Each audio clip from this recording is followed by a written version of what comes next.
الباب الرابع عشر دمبغال سقوينا بانغال باب كو دمبغال يوتنغال ان في الاقتصاد في حكي دغول في العبادة اندر دوانغال قال تعالى طه ما أنزلنا من جيب نغال عليك ما القرآن دي القرآن تسكاتي يا مالك دمبغال حالا ناين كياون حكي دي نايا ون هورو وتون ها هورو تا فيتامين فسكا دالا باندو ماندو wala juulude jangude wona ngunguɗo tun ɗanota ko ha ille maɗen bona ko yonti gon hakkindintoɗo wagal taal Allah daali he yuridullah bikumul yusra so yi Allah fawi on dewal ma o jippini alqur'ana e mon ko falana on newende wala yuridu bikumul usra o falna kam sattende de sa fawi hoore ma sattende kam fawi hoore ma haray en yondinoray ɗeɗo ayaji ɗiɗi hellaka alqur'an natane hadiseje ɗen ana Aisha ta ƴettama nene mi Aisha radiyallahu anha أن النبي صلى الله عليه وسلم دخل عليها نلا دوناتي كما به كان بين عائشة وعندها امرأة تيسن ناجون تكما دون قال نلا ماكي من هذه كون صنع جهم بني قالت نينا عائشة ماكي هذه فلانة كوكارني تذكر من صلاتها جانتي إمر دي جلد ما كوندن بمعنى ويوتنو وني جولي قال نلا ماكي ما kawe Allahu akbar alaykum ko fawi on bima tutiquna ko wawudon ko wona ko wawata ko fa wallahi yowondiri Allah la yamallu Allahu on sattinanta hatta tamalluha sattino wa kana lati ahabbuddin ko bura yidede dina kan ilayka makko na ko duudi kon wona ko metti fi kon ma dawa masahibu alayhi koko jongolle den dumi ko ina taw nyande o dum don o waday lewru beesi ko wadiste lewru o waday hitande beesi ko wadiste hitande waday a ko dum burata welde Allah e dewal ona ko wakkila duddina hande tawa wattataake jodete lewru duubi tati kadi si wade nde wotere mawri si wadama hande lanni gollirgol jinyo baba jinyo timbo yagal goto mo tarawo muttafaqun alayhi hadith on ko fattanado be firande on wa ma dum kalimatu nahayin ko kongol haɗugol o zajrine ñaaɗu koy ɗo taw juulirno ko ɗoni ma wa ma'ana la yumillu llahu wonde Allah sattinta ay la yaqta'u sawabahu Allah taƴata baraji makko ɗi an koye moɗon wa jazaa amalikum e joddigol leyli moɗon ni wa yu'amilukum o gollina o mu'amalatal malli golle muusuɗe mettuɗe fi hatta tamallu ha muusina noon hoore mon fatatruku acci ton fa yanbaghi lakum no hanani on an ta'khudhu nde ƴettato mato teɓu dawam kala mato teɓuna kala ko wawɗon addawama alayhi dumagol e mum liya duma sawabuhu fiyo baraji makko ɗin kadi duumo lakum wonande on wa fadluhu e ɓural makko ngal alaykum e hoore mum wa Anas radiyallahu anhu qala wi jaa thalathatu rahtin yimɓe tato arno ila buyuti azwaji nabi faade ka cuuɗi sonnaɓe ne laaɗo ɓen ɓe ari ɗum noon ka nene Aisha en wonno ko ɓe arno ɗum yasaluna ɓe landi an ibadati nabi ko honno ne laaɗo ni riwirde Allah falamma ko wirunde ɓe humpitano ka annama sikkayɓe taɗalluha ɓe fanɗin ɗum a sikkayɓe yahu ko ne laaɗo joki kollegol ko ɗaale ɓe inni aynana hanu min annabi sallallahu alaihi wasallam enen noon ko honto wonɗen e jungo ne laaɗo mi mana awle goy enen ko hulɗum juuɗiɗen ko enen ɓuri hanude rewde Allah ɓuri ne laaɗo par ce que wa kanko wa qad ghufira lahu gomɗi o yaafama ma taqaddama min dambihi wa ma ta'akhkhar kala ko nittina e baraji makko ni e kala ko ardini fof o yaafama enen le en yaafaka enen noon ko ɗum jooɗi ɓe ɗaala ɗum goɗɗo maɓɓe wi amma na ayi min o mo yiwɗon ɗo faw salli layla abadan mi juula jemma fof aduna mi walatako mi ɗanatako ñandu wa qala al akhar o yawi wana sumu dahar abadan wala uftir min mi hoora e aduna an on fof mi ñamata aduna mi huntotako wa qala al akhar goɗɗo goyi wa ana atazilu nisa min mi pottitoto sonnaɓe min mi yidata e sonnajo mbaldi aduna fala atazawwaju abada mi yombata aduna sakko ɗum an pesalan e dewal fa ja rasulullah sallallahu alaihi wasallam tawi ɓe tiiɗini pandi iman o nelaɗo Allah on hewti e ilayhim faade maɓɓe fa qala maki antumul ladina qultum kada wa kada ko noon yewti ɗum ɗo e ɗum ɗo e ɗum ɗo ne jakka noon ko garamɓe ɗo mari iman amɗo etade on amma wallahi inni min o mo yiwɗon ɗo akhshakumullah wallahi miɗo hula Allah ɓuri on wa atqakum lah miɗo hula Allah ɓuri on lakinni kono min o mo yiwɗon asumu wa aftiru mi hooray mi humpato wa usalli wa arqudu mi juula e jemma mi feƴƴe kadi mi waalo mi ɗaano mi fowto wa tazawwaju nisa mi jomba e sonnaɓe am ɓen kadi mi ɓattoɓe le kadi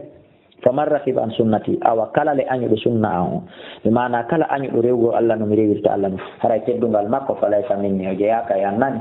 ko keri ko yo yaade muɗum ton muttafaqun alayh ko andingol en goɗɗo o hooray sunna kono o huntoto kadi kenen ngo o juula e jemma kono o waalto kadi o ɗaano o fowto non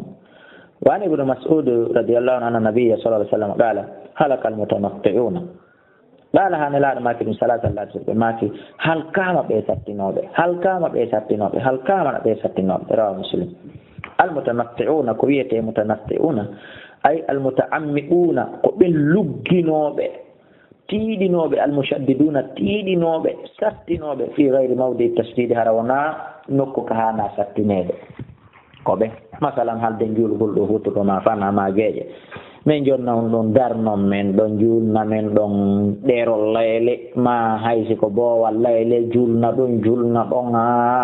ko ɗum woni sattingol ta na place no masalan siɗen halde ko qiyamul layli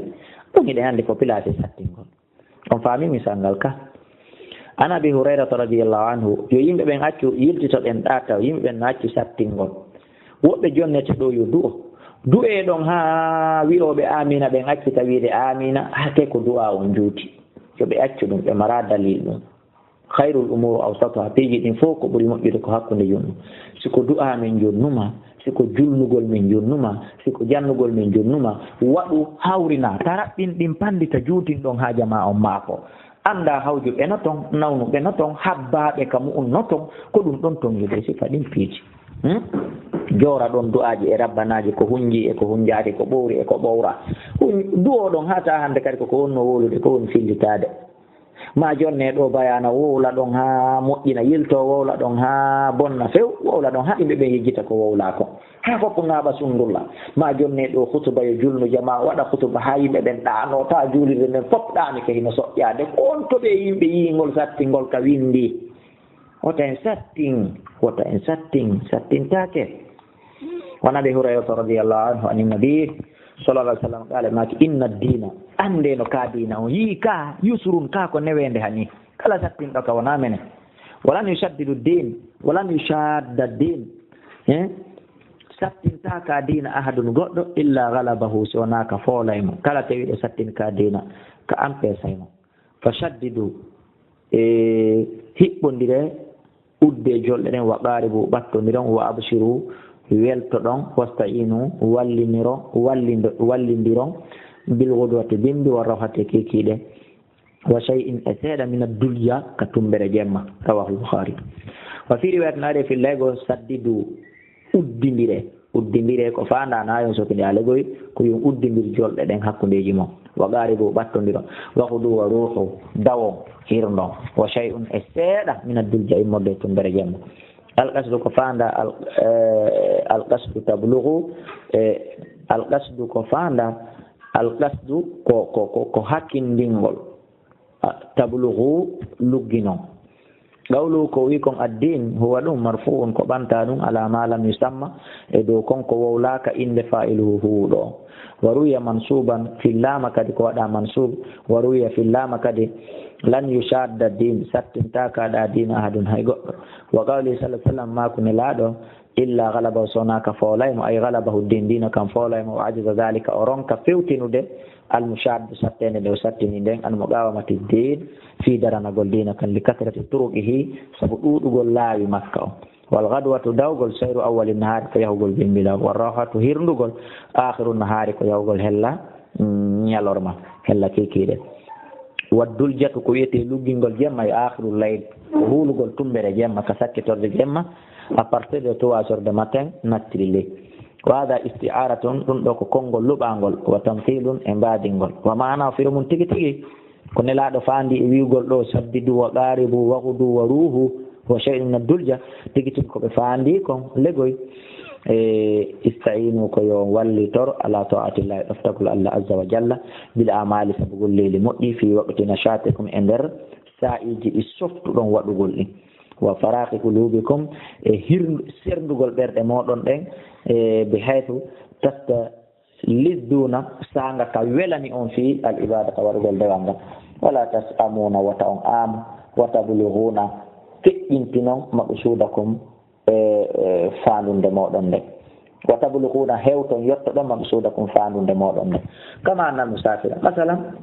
wona woniri voyateur jo alhaaji ƴoƴƴuɗo o yasiru o yaha fi hadil awqati e ɗiɗo waɓutuji o yastarihu o fowto e ɗi waɓutuji ɗa huwa kanko fof wa dabbatu e daabewa makko ma fi gayriha e nder ko tanamu on fa yasilu o jokkidira almaqsuda faandude nden mbi gayri tabin ko alda e tampere walla alam bi mana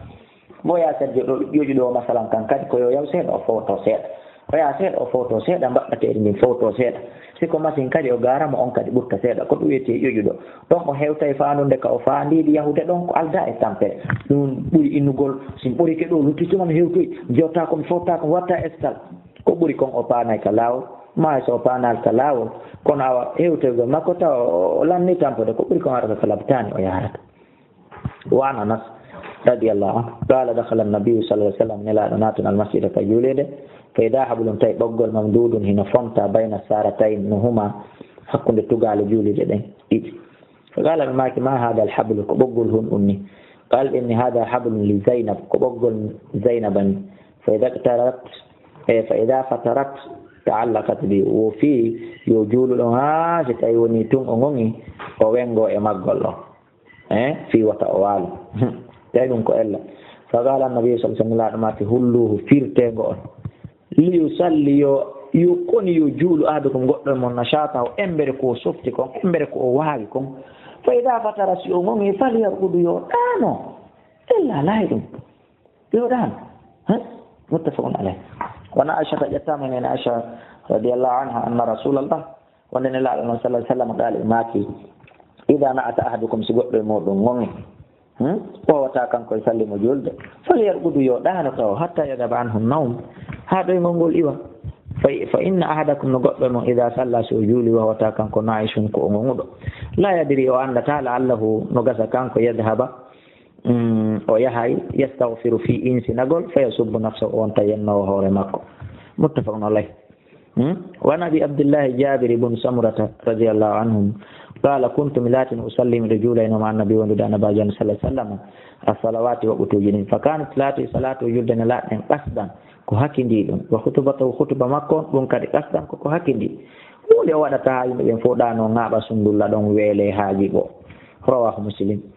wa qawlu faanu konngol makko ikon kasdan koko hakkindi ay ko bayna tuuli wal qisr koko woni hakkunde juutingol e raɓɓinɗingol koɗon wa an abi juhayfa yettama e o sahabajo ɗo wahab ibn abdillah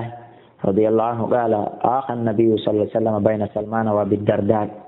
nelaɗo wanno nene goto yagal ngal hande ɓay ɓe wi makka ɓe wanno nene goto yagal hakkude muhajirina ɓen e ansari yankoɓɓe o waɗi noon nene goto yagal hakkude ɓeɗo ɗiɗo fa zara salman abadarda salmana noon ari hiwragol abadarda e ñande goo fara umma darda o yii biro darda yi on mutabaddila tan bimana himo tinno moƴƴa fa qala inni ma sha'nuki kon noon fiyake ma kon no waɗi qala to inni akhuka musidɗo maɗa abu darda o mo yiwɗa laysa lahu alanamo hajatun haaju fus fi dunya e aduna no mapilla kaw iniɗa ummu darda fara'a o yi ummu darda mutabaddilatan awaligoy ko yomuɗo ɓawo landike sonnajon déclarinimo ɗum faja abu darda aroy kikiɗe fa sana lahu o moƴƴinanimo ta'aman ñamete fa qala nin kul ñaam fa inni min sa'imun miɗo hoori ayi o yimande nden ɗon kisan o ɓannana ñamete o ni noon no ñaami min miɗo hoori qala in ma ana bi akila min kadi lemi ñamata ta ta'kula ha ñama on say fa akala oya ñaami andi ko jaatigijo arɗuno juurade oya on kono hewti tum ɓeygu jaatigi makko wullitiki e makko wonde jaatigi makko haaju makko ala e aduna fus ñiiri ndin noon ɓanna tun jaatigi makko wi ñaamu min miɗo hoori jaatigi makko adi wi min ñamata ha ñama ndaare dey falamma kana layl ɓawoni ha tumbere jemma dahaba abu darda yehi yaɓumo yimmi fa qala lahu o innani mo nim ɗano taw hay motako fewndo leerɗo fanama o ɗani tumma dahaba rekti o yehi yaɓumo himo immo fa qala lahu innani mo he nim waalo taw seeɗa foto ɗen ɓe waali falamma kana ɓalaati min akhiri leyli sakkitorde jemma 3 heures yoni qala salman sulmana inni anndingole o nawa saray ko mone décourage gol oya e dewal ngal o woni wona ittugol oya e waɗgol moƴƴere o wi ɓumil an awa immo noon joni ɓe immi fa sallaya ɓe juuri jamian ɓe dendagal fa qala salmana wi awa inna li rabbika alayka haqqan salmana abou dardayi ko en nene goto ko en jatigimɓe yetade ma an ɗo ari visitugol ma mi yirima ella andu joomi ma no mari haqqe e hoorema ɗum woni dewal ngal rewugol mo wa inna li nafsika alayka haqqan a wonki makin kadi no mari haqqe e hoorema ɗum woni ɗanagol seeɗa foto e ñamugol kenen hara hoorali ñande o wali ahalika alayka haqqan ɓeygure ma nden kadi no mari haqqe e ma joɗagol fijide e ɓikkoy koy fijida e ɓeygu ma yottoɗa ɓeygu ma mbaldi ha o wona satisfait sa jaɓi allah o wonki makin o ɓeygure maɗa nde o faatu jonnoto kulladi haqqin jon kala haqqe haqqo haqqe makko kala mo mayduɗa e haqqe mum o hettoyemo ñande ɗamgal modi ɗum woni jatigi honno ko ɓe jatigi ɓe ɗaɓɓa ɗum woni wasiye hay ɓe yi hiɗa feƴƴintina e moƴƴere nden ɓe haɗete nafiyama kan sa woni feƴƴi waɗowo ko boni kan fata nabiya sa sallam o wari kane laaɗo fa zakara dalika law o sifanimo jatigi makko salmana ko wi'imo kon e ko waɗimo kon fa qala nabiyu annabaji allah sa sallam jaabi sadaka salmana woli gonga rawahu al-bukhari yo allah okkoren sifa ɓe jatigiɓe hara ko yamira ɓen ko moƴƴi haɗa ɓen ko boni amin وعن أبي محمد بن عبد الله بن عمرو بن العاص رضي الله عنه قال أخبر النبي أن باجي الله صلى الله عليه وسلم هم بتنو أني من أقول مدو إن والله ميون دي لا سومن النهار مي هورين يلانغال فيت ولا أومن الليل مي متجمع فيت ما استو أنتنكم يقولي نلاد هم بتيدو فقال رسول الله صلى الله عليه وسلم نلاد ماكي أمر بن العاص أنت الذي تقول ذلك مننك أنفيدون فقلت له إنني مهي وقد قلته بوليد بأبي أنت وأمي مستري منين بابا يا رسول الله قال أنا لا ماكي أوى فإنك لا تستطيع ذلك أوى وتعب في فصم هور وافتر كننغو نياما ونمدانو سيدا وقم إمت هجولا وصم هور من الشهر كلا ليرو 3 أيام بلدتت دوني سبو إتاتي إسابو جيكو ديوتي أيام البيد يعني وقت تفسير مجد كمنهاج المسلم فإن الحسنة عندنا مؤجدين بأشر عندنا مؤجر كو يبرت بأشر أمثالها كو مؤجي سبو يرمو وذلك دون كدي مثل صيام الدهر دون كدي هراي نواي وهورو غورنا ما دان فوسا هوري كنن انيامي كنن هوري بالتاتي كلا ليو اواي وهورو غورنا دان فو قلت مي فإني من أتيب أفضل من ذلك لا أدمي من دواي بريدو قال بما كيوا فصمهور يوما نيلل وافطر يوما نياما نيلل قلت من فإني من لا أتيب من دواي أفضل من ذلك بريدو قال لا ما كيوا فصمهور يوما نيلل وافطر يوما نياما نيلل هاني كدوم بيون كذلك صيام داود كنيله ni ɓeydan tama ɗon ko ɗum woni korka annabi dawuda kan wawo aadalu siyam ko kan korka ɗum ɓuri moƴƴude dendanangal korkaji ɗi hoorami hannde ñaama janngo hoora hannde ñaama janngo fi riwayatin bare firlay huwa afdalu siyam woni ko ɗum ɓuri moƴƴude korka fof fa qultumi fa inni min utibu afdala min dalika nelaaɗo miɗo waawi ɓuri ɗum fa qala rasulullah sallam nelaaɗo allah maaki awa la afdala min dalika awa ala ko ɓuri ɗum moƴƴude so a waawi ɓuri ɗum ko haajuma ala ko ɓuri ɗum moƴƴude kas nagasi walan akwana min newnata wala an akuna wonande mi laatoto kadi mi laatota ko kadi qabiltu 3 ayyam mi jaɓay balɗe 3 ɗen allati ɗen qala rasulullah sallam mi laaɗo allah maaki ahabbu ilayya ko ɗen ɓura yiɗede ka min ahali immorde ɓeygure ande fof amali e jawdi andin fof o inni wala an akuna wallahi ko nde mi laatoto qabiltu mi jaɓi as-salasata bal ayyam balɗe 3 allati ɗen qala rasulullah sallam ɗen laaɗo yamiri lan e lewru kala wallahi ko nde mi laatoto jaɓugol ɗen ɗon ko nde mi jaɓata ɗen ɗon mi ƴetta ɗen ɗon ɓay ko ɗum o adila yamirde ko ɗum ɓura yiɗede kan e ɓeygure ande fof e jawdi ande fof ko andi ngol en o yiltino legoy o suɓi ɗum ɗon wa fi riwayat naare fillaye ñalaɗo maki enen alam ukhbar mi humpitaka annaka no anta sumu nahara wonde hiɗa horde ñallal ngal fof tagumu lelɗa immade jeema fof qultu minni bala ya rasulullah pellet nelaɗo kono woni qala nelaɗo maki fala tafalta huɗum na sum horu after huntoɗa wanim ɗano wa kum immoɗa fa inna li jasadika alayka haqqan andu ɓandu ma ndu no mari haqqe ma fowtagol e ɗanagol e ñamugol e yarugol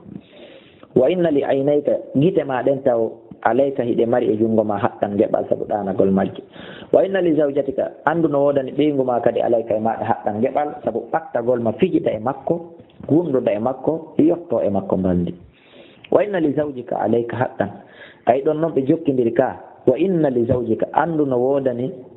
wa inna li zawrika kan afwan andu no wodani kawtal ma ngal kadi alayka e maɗa haqqan e ko wiyete kon geɓal ko wiyete kon haqqe wa inna bi hasbika andu yumima anta suma nde horata fi kulli shahri kala leyru salatata ayamin balɗe tati ɗum yonaninoma fa inna laka no wodama bi kulli hasatin kala moƴƴere wotere nde golluɗa ashara amsaliha sappo yeru mayre fa inna dalika andu ɗum kadi siyamu dar no wawi horgol jamanu ngu fuu fa shaddattu o inni mi sattini fa suddida alayya sattina e hoore am ɗoltumin ya rasulullah inni min ajidu ɓuwa miɗo mari dole hugol ɓuuri ɗum qalat maki awa sum siyama nabiyallah dawuda a horu korka ka annabi dawuda horayno kan hoora hande ñama janggo wala tazid alay o ta ɓeydu ɗon qultu minni wa ma kana siyamu dawuda kon ɗum woni korka annabi dawuda kan qala ne laaɗo maki nisfu dari ko feccere gurdam makko ɗon foof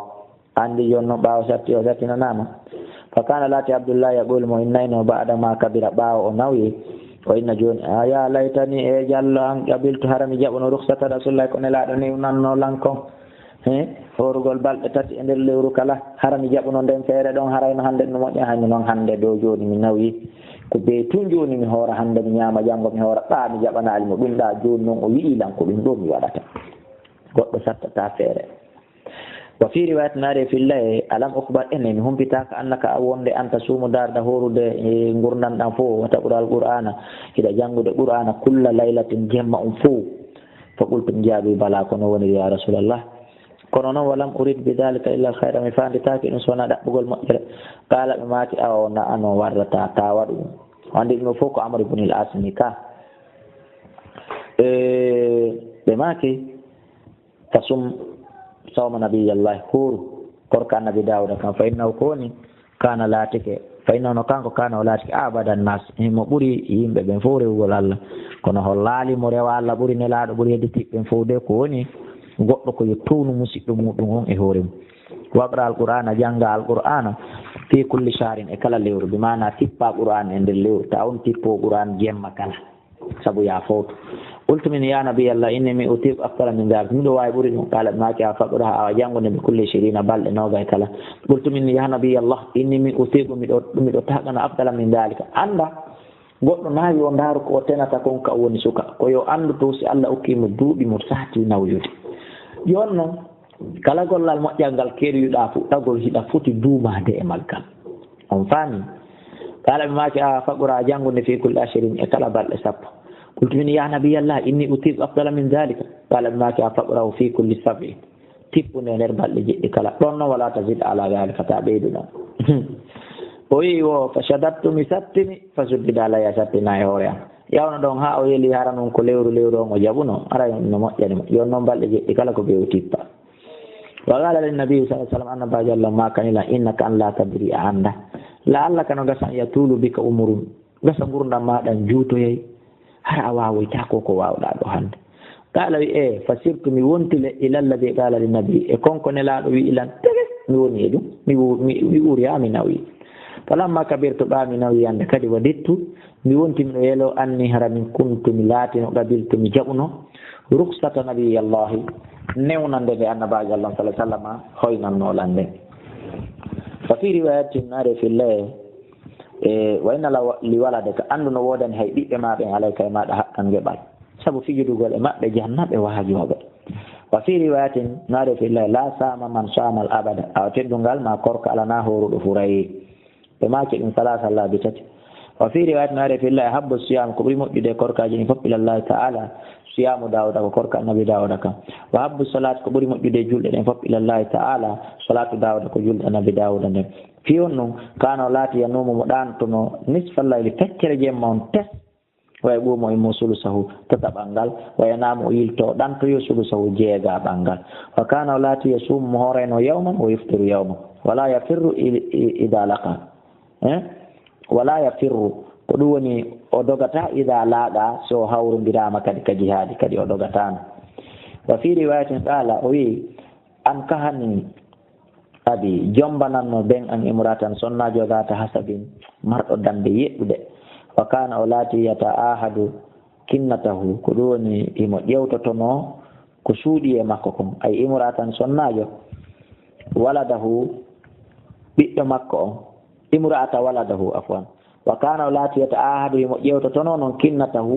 ɓesirawo makko on ben an jombananno sonnajo jomiraɗo dande tawi noon ben an sowno kala nodday esirawo mum on ɗum ɓeygu an tefamo landomo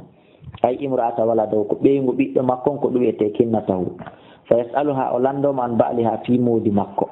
fa taqulu lahu o jaabomo ni'ma rajul ni moƴƴi gorko min rajulin immorde e worɓe lam yata lana firashan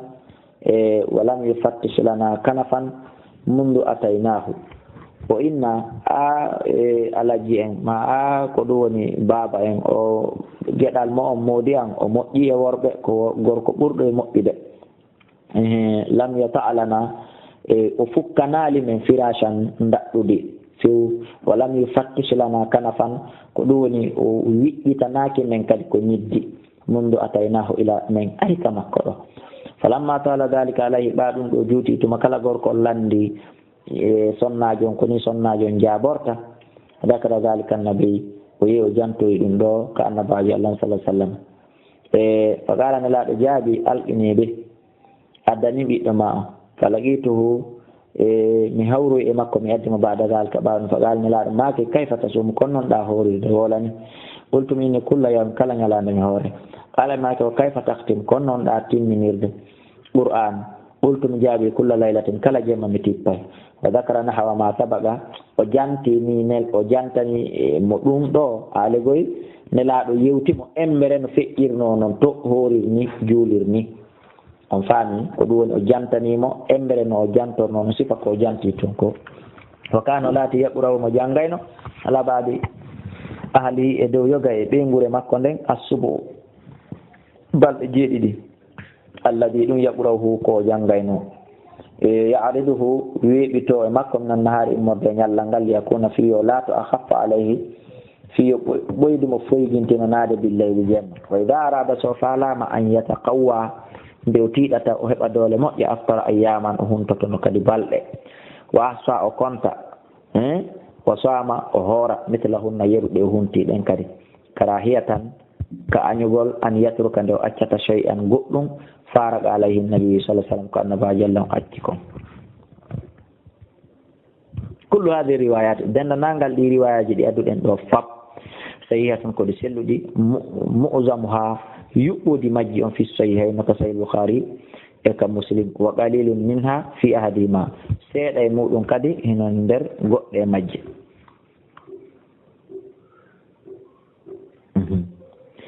miɗo faalayo en yiltito ka fuɗɗode hadise on dow ɓay gorko on landike esirawo mum on ko honno moodi ma en wayi sonnajo on ka jaabiɗo ni'ma rajulu moƴƴi gorko min rajulin immorde worɓe lam yata'a lana ko o weƴƴitanali men firashan daɗɗudi na o yeebali ko weƴƴitali daɗɗudi walam yufattish lana kanafan o udditanali men uddode on faami o andi ko hunde suuɗinde c'est à dire ko piri ko gorko moƴƴo walay juulude walay jangude ñallay horude ha hande fayda ko ɗum woni o weeɓitanaki men balde ko ɗum woni ko fanda nder ton ɗum woni ko suuɗi ɗon ko ɗum woni o yata'alana lam yata'alana o weƴƴitanali men o yaaɓanali min firashan daɗɗude bi mana min weƴƴitali o ari o yaaɓi e mayri sakko o waaloɗon legol walam yufattish lana o udditanali min kanafan uddode wo on faami ko fanda ɗon ko mundu atayna ilami erka makko ko on sayi noon gorko on wullitoyi ɓiɗɗo mum on sifanoyi ɗum nelaɗo on faami ka mahin noon continen hadise temedere e capanɗe joyi e joyi وعن أبي ربعي حنظلة بالربيع الأسدي الكاتبي windo wawɗo windude ahadu kuttabi rasulillahi goto e windanaynoɓe nelaɗo ɓen wahay ko jippato kon e letterji qala wi laqiani aboubacry fottuno e am radiallahu anhu fa qala wi kayfa anta ko honno wawɗa ya hanzala qultum inni nafaqa hanzala woni nafiqi na alandilan ko honno mi wayi tigi tigi on mi woni nafiqijo qala aboubacry jaabi subhanallah senayi waɗan mata kul kun ɗum ɗawolde nani kon ɗawolde qultu mi wi'i nakunu inda rasulillahi may wonen ka nelaɗo nakunu en laatoto en wona inda rasulillahi takko nelaɗo allah yudakkiruna tawi mo waajirade bil jannati aljanna wannari mo hulɓinde en yiite ka anna ra'ay ayn a sikkay enen hiɗen sutori aljanna on e yiite nden yiitere ka o inni joni noon fa ida harajina sen yalti min indi rasulillahi en wi ka nelaɗo a fasnal azwaj muten e sonnaɓe awale go hilnoɗe rewɓe wal awlada e ɓiɓɓe wadda yi'ati e piiji yeebayɗi tan nasina yejjiten kasiran ko ɗum ɗo waɗi siminma mi woni nafi kala aboubacry jaabi awa fa wallahi mi wondiri allah awa innano enen la nalga awa fa innano menen kadi la nalga meɗen hawrude misla hada sifa ko wiwɗa ɗo anan to rondi ɗum ɗo menen kadi meɗen rondi ɗum ɗo awale aboubacry maaki on say pantalago tum yeehi ana wa aboubacry o maaki kanko o boyi abi rabi o wi omi yeehi min aboubacry kisan hatta dahalna hane naati ala rasulillahi kanelaɗo allah sallllahu alayhi wa sallam fa qultu mi innimo nafaga hanzalatu ya rasulallah hanzala o woni nafigi fa qala rasulullah nelaɗo ma oma daka konno ɗum woni qultu min ya rasulallah nakunu min laatoto indaka takko ma ɗo tudakkiruna waajorano bin nari wal janna ka anna sikka e menen ra'ayal ayni meɗe reniri ɗiɗo ɗiɗi gite amen nden min huula fa ida harajina so min yalti min indika min wi takko ma a fasnal azwaj min mutoya e rewɓe wal awlad wadda yi'ati e piiji yeebayɗi waɓutuji tanji nasina kasiran min yejjita ko ɗuuɗe kono ɗa min wajude fa qala rasulullah sallallahu alaihi wasallam nelaɗo allah mahki walladi nafsi bi yadi wondiri omo wonki awni jungon law tadumuna ala ma takunun hara on duumotono eno wonɗon noon laatorde indi ka annabi mana alhaali leere mo wonɗo on kan ɗo hara on duumotono wa on noon hara on sansata wa fi dicre e nder jantagol inde allah nden e nder waaju ngon hara on duumotono e ɗum la safahatkumul malaika ɗen hiwrotono on salmodira e mon ala furushikum ka hoore mbaɗɗateriji moɗon e ala furushikum ko ɗum woni ka hoore daɗɗuduji mon ka walɗe noon malaika ɓen arayno salmina on ɗon wa fi turgatikum e ka laawi mon ɓe arayno ɓe salmina on ɗon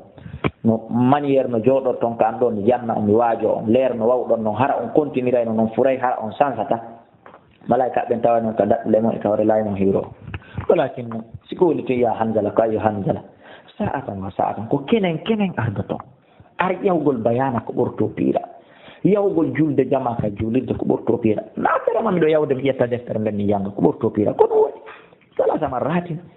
nde laaɗo maki ɗum ɗo laabi tati rawahu muslim